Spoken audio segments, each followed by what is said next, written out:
One of the key features of Internet Explorer is accessibility.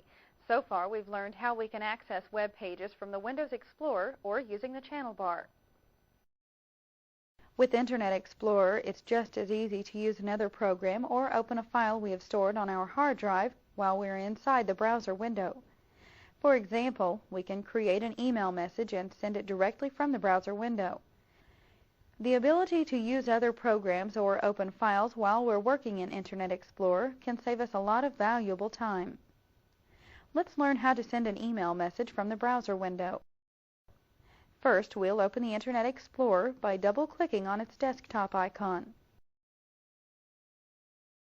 If necessary, we'll maximize the window and close the favorites list. Before we actually send an email message from within our browser, let's take a look at our settings so we can select the email program we want to use with Internet Explorer.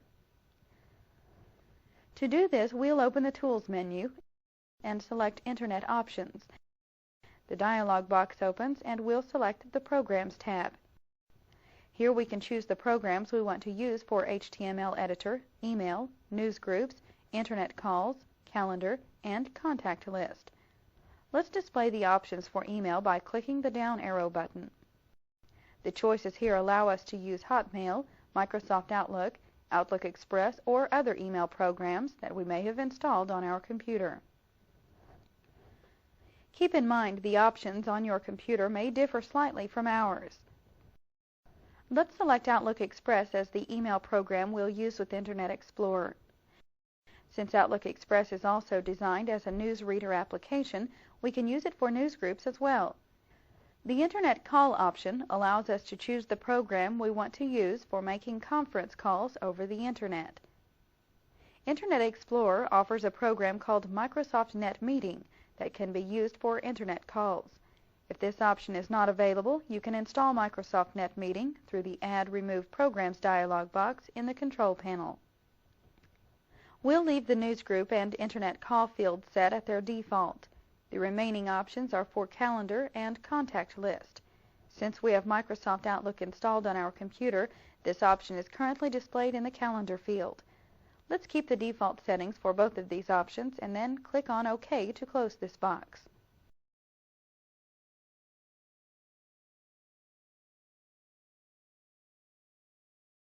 Let's learn how to email a web page link to someone. First, we'll view a different web page by moving to the address bar and typing www.dilbert.com. Now we'll open the File menu, select Send, and then choose Link by Email. If a Choose Profile box opens, we'll verify the profile we'll be using and click on OK. An Outlook Express message window opens, and in the To line, we'll enter the email address for the person we want to send this page to.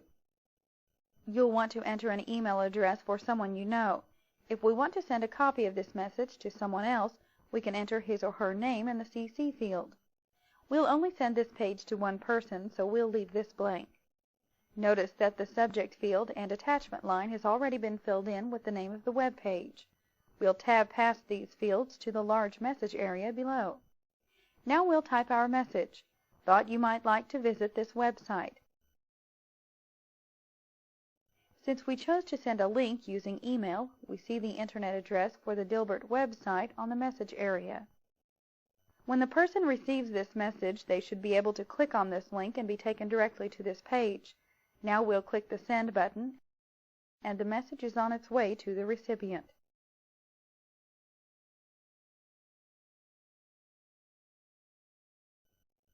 We can also use Outlook Express to send an entire web page already opened instead of just a link. Let's try it. We'll click on the Mail button in the toolbar, and a pop-up list with various options appears. The Read Mail option allows us to open the Outlook Express program and read our messages or check for new mail. If we use the New Message command, a blank message window will appear. The Read News option will automatically open Outlook Express and start downloading information for any news groups we may have subscribed to. Since we want to send the Dilbert web page to a friend, we'll click on Send Page. A message window appears, only this time the entire web page is displayed in the message area. Now we basically follow the same steps by entering an address in the to line. Since the subject field is already filled in, let's click the Send button.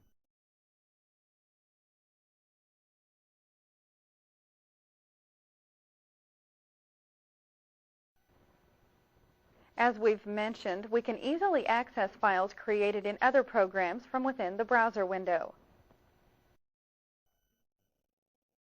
Before opening our Word document, let's learn how Internet Explorer allows us to open multiple browser windows. We'll open the File menu, select New, and click on Window.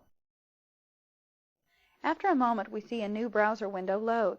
This feature is very useful because we can keep our place in one browser while we use the second window to browse other websites or files on our hard drive. To open the Word document we have in the Learning folder, we simply type the complete path and file name so Internet Explorer will know where the file is stored. Let's click inside the address bar and type C:\Viagrafix learning files /tips.doc.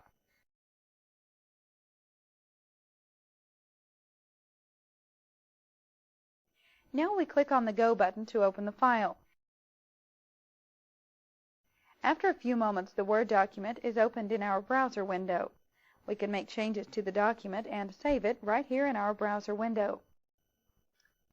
Let's close this second browser window and we're returned to the Dilbert web page.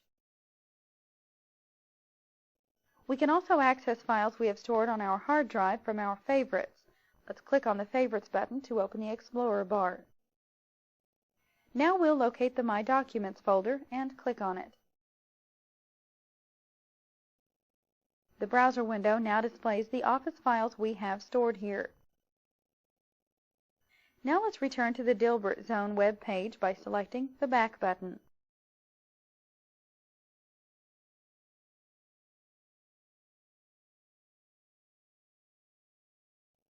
Let's review what we've covered in this chapter.